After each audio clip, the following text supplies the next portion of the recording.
program is The Active Center. It's created by David Sappe. Pronounced Seppi. Today, we are not just talking about politics. We're talking about the invisible architecture that dictates pretty much every moment of your life. That's a big claim. It is. We are staring into the abyss, or at least the eternal tug of war that sits right at the heart of human society. It sounds dramatic, but it really is the background radiation of our lives. Yeah. You don't always see it, but it's definitely heating everything up. We are talking about that fundamental tension between wanting the government to leave us the heck alone and, well, wanting the government to solve our problems. Mm-hmm. It's the question of whether true freedom comes from avoiding the state or relying on it. And to help us navigate this, we're digging into a fascinating piece by David Sappe. Pronounced Seppi. Titled The Equilibrium of Liberty, Balancing State Security and Individual Freedom. And what I love about this piece and what really drew me in is that right out of the gate, he just destroys this comforting illusion that there's a right answer. Yes, exactly. We're so conditioned to think of politics as a math problem. Like, if we just crunch the data hard enough, we'll find the value of X, we'll solve freedom, and we can all go home. Right. But Seppi says no. He argues this isn't a problem with a solution. It's a dilemma that has to be, and I love this phrase, consistently recalibrated. That's it, because the variables are always changing. The technology, the threats, the culture. If you're looking for some kind of permanent set-it-and-forget-it system, you're looking for a fantasy. We are going to unpack the two opposing poles of freedom that Seppi lays out. Mm-hmm. We're going to look at the dangerous, slippery slope that exists on either side, you know, the nightmares that happen when you go too far. And then we're going to try to figure out how this happy medium actually works in practice. It's a bit like tightrope walking, isn't it? It is. The goal isn't to land on one side or the other. The goal is to stay on the rope. Let's get on the rope then. Let's start with this first pole. Seppi calls it liberty as security from government. Right.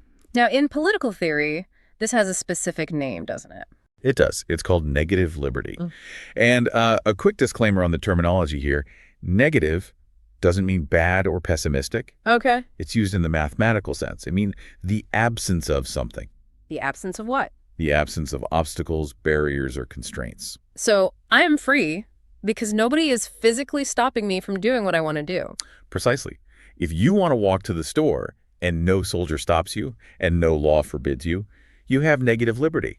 The core idea here is that freedom is the right not to be interfered with. Which brings us to the role of government. If the goal is basically don't touch me, what is the state supposed to do? Just sit there? Not quite, but close. In this view, the government's job is incredibly narrow. Its only real role is to protect individual rights, life, liberty, property, and to enforce contracts. That's it. The night watchman state. That's the one. So if I buy a car from you and you don't give me the keys, the government steps in. That's a contract. Yep. But if I want to drive that car without a seatbelt or build a shed on my property that's, I don't know, 10 stories high. The government stays out of it. The thing you need security from, the main threat, is actually the state itself. The fear that drives negative liberty is tyranny. It's the fear of overreach. And Seppi lists some heavy hitters in philosophy who champion this. We're talking about the classical liberal tradition. Oh, yes. You have John Locke, who is essentially the grandfather of this way of thinking. He gave us the foundation for property rights. And for Locke, your property wasn't just your stuff. It was an extension of your body and your labor. So if the government takes your property, they are literally stealing your life's work. And then you have John Stuart Mill. Right. Mill was huge on individual autonomy. He famously proposed the harm principle. Ah, yes. The idea that the only time power can be rightfully exercised over you against your will is to prevent harm to others. His own good, either physical or moral, is not a sufficient warrant. I remember that quote. It's the ultimate mind-your-own-business philosophy. It really is. And you see this today in modern libertarianism. The argument is that even if the government wants to do something nice, like tax people to pay for a public park, it is fundamentally immoral because it involves coercion. It infringes on my negative liberty as a taxpayer. Exactly. Okay, so that's pole number one, the leave me alone pole. But then Seppi pivots. He swings the camera to the complete opposite side of the spectrum. Two, liberty as reliance on government. And this is what we call positive liberty. It is. And this is where the conversation usually gets heated, because it really challenges the very definition of what it means to be free. Because it's not just about the absence of chains anymore. Exactly. Let's run a quick thought experiment. Imagine the government leaves you completely alone, 100% negative liberty, Okay. but you're starving to death. Or you have a treatable disease but no money for medicine, Mm. or you're living in a war zone where warlords rule the streets. Are you free? I mean, technically the government isn't stopping me from buying food. I just can't. Bingo. That is the core argument of positive liberty. Freedom isn't just the absence of a cage, it's the capacity to act. It's having the agency and the resources to actually do things. Yes. The argument is that you aren't truly free if you are crushed by poverty or illness or just societal chaos. So in this view, the government isn't the potential enemy, it's the essential enabler. Correct. The state provides a baseline of security-strong police, national defense, maybe a social safety net, economic regulation, so that people can actually participate in society. You gain security through the collective power of the state. That's a great way to put it. It reminds me of the whole freedom to versus freedom from distinction. Negative liberty is freedom from interference. And positive liberty is freedom to achieve your potential. Right. And the philosophical roots here are just as deep, right? Just as deep. You go back to Thomas Hobbes. Now, Hobbes was a bit of a pessimist, to put it mildly. He looked at what happens when there is no government, no Leviathan to keep order, the state of nature. And he called it a war of all against all. He argued that without a strong central power to enforce order, life is, and I quote, solitary, poor, nasty, brutish, and short. So in that chaos, nobody has any freedom because everyone is too busy trying not to get murdered. Pretty much. So for Hobbes, you surrender your absolute freedom to the state in exchange for basic safety. You rely on the government to keep the wolves at bay.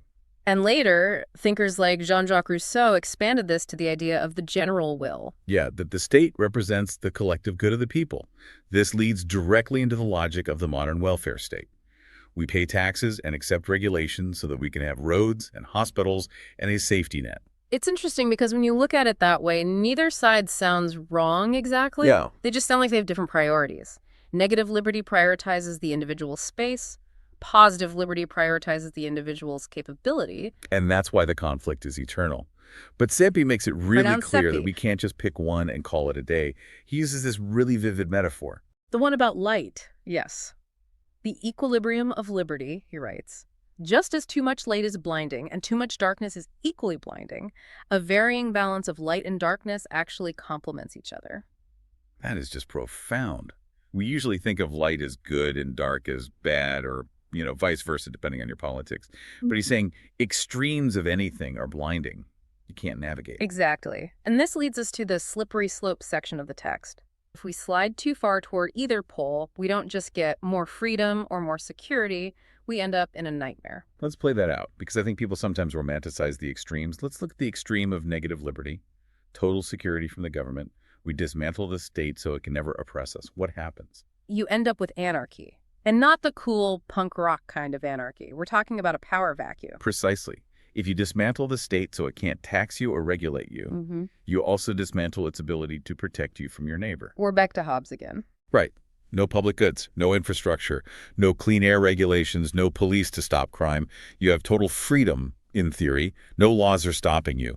But in practice, your freedom is lost to chaos. You're just constantly looking over your shoulder. The strong simply dominate the weak. It's the privatization of force. Warlords. Okay, that sounds stressful. So let's run the other way. Let's go full positive liberty. We want total reliance on the government to solve every problem, ensure total equality, and keep us perfectly safe. Then you slide into authoritarianism.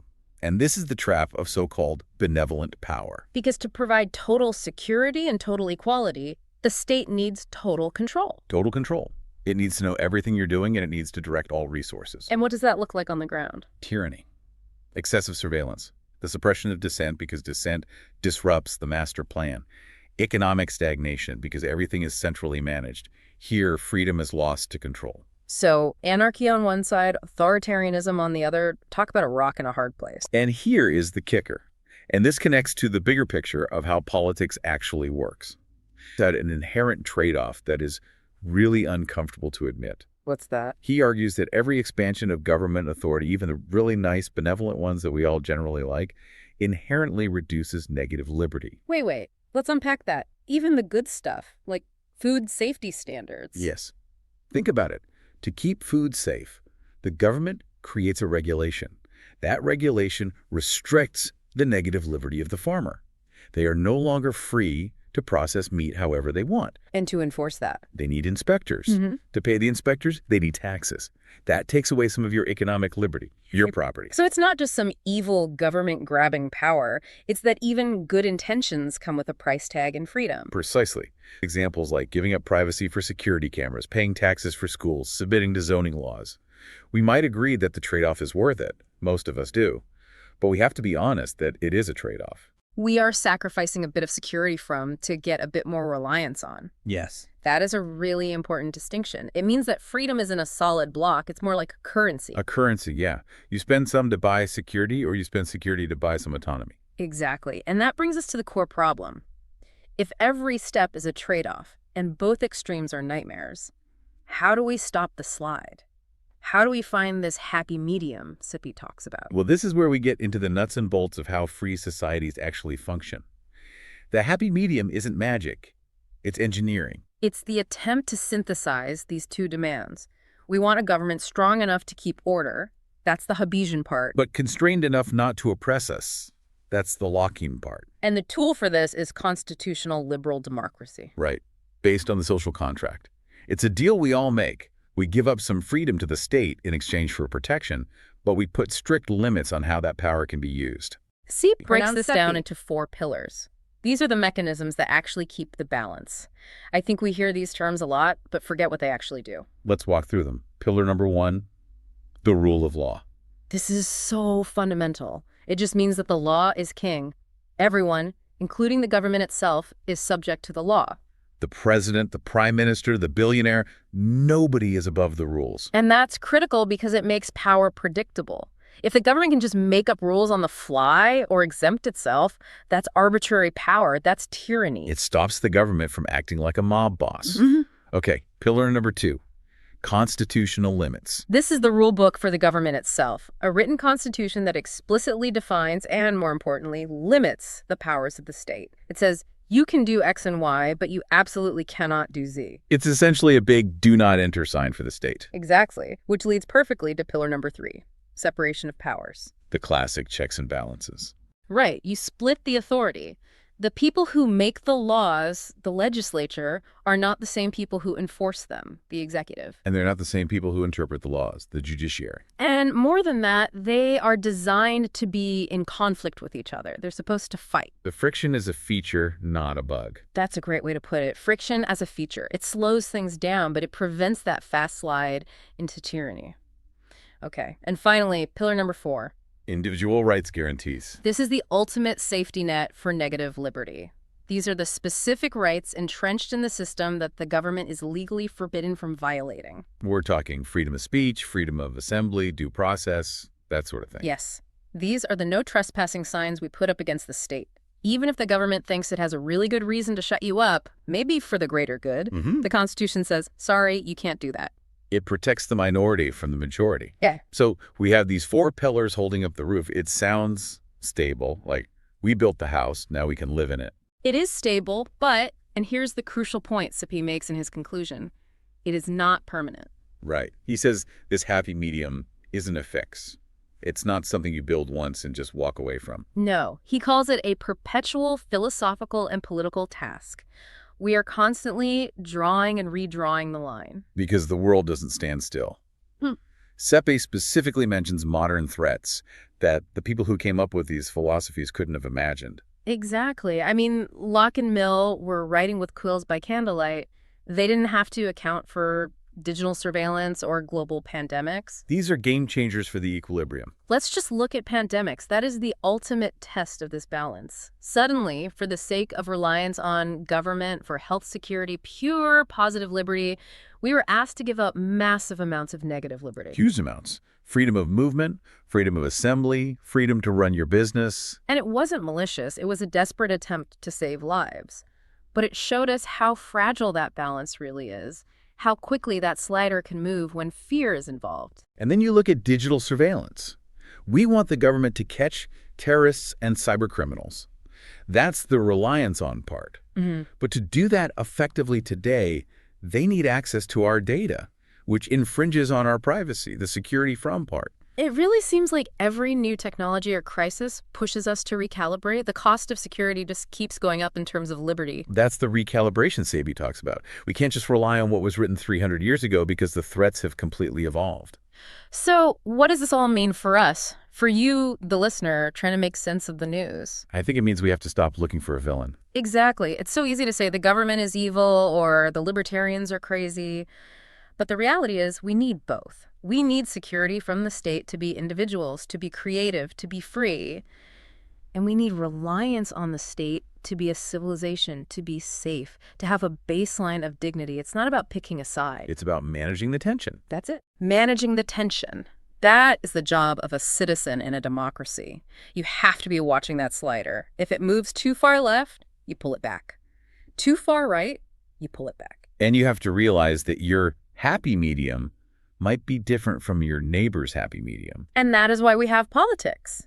Not to solve the problem, but to fight over where that line is drawn today, knowing we might have to move it all over again tomorrow. It is a fascinating way to look at the world. It makes the daily shouting matches on the news make a lot more sense. It's all just people arguing over the slider. It really is. Before we wrap up, I want to leave you with a thought. We talked about this idea of recalibration. CP says we have to do it consciously.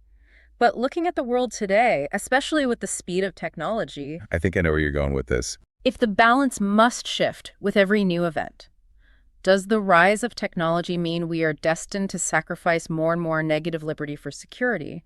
Or is that a choice we are making unconsciously? Are we sliding down that slope because we want to, or just because we're too distracted by the convenience of it all to notice the ground tilting? That's the uncomfortable question. Are we trading freedom for convenience and just calling it security? Something to think about the next time you click I agree on a user agreement or walk past a security camera. Indeed. Thanks, we'll see you next time.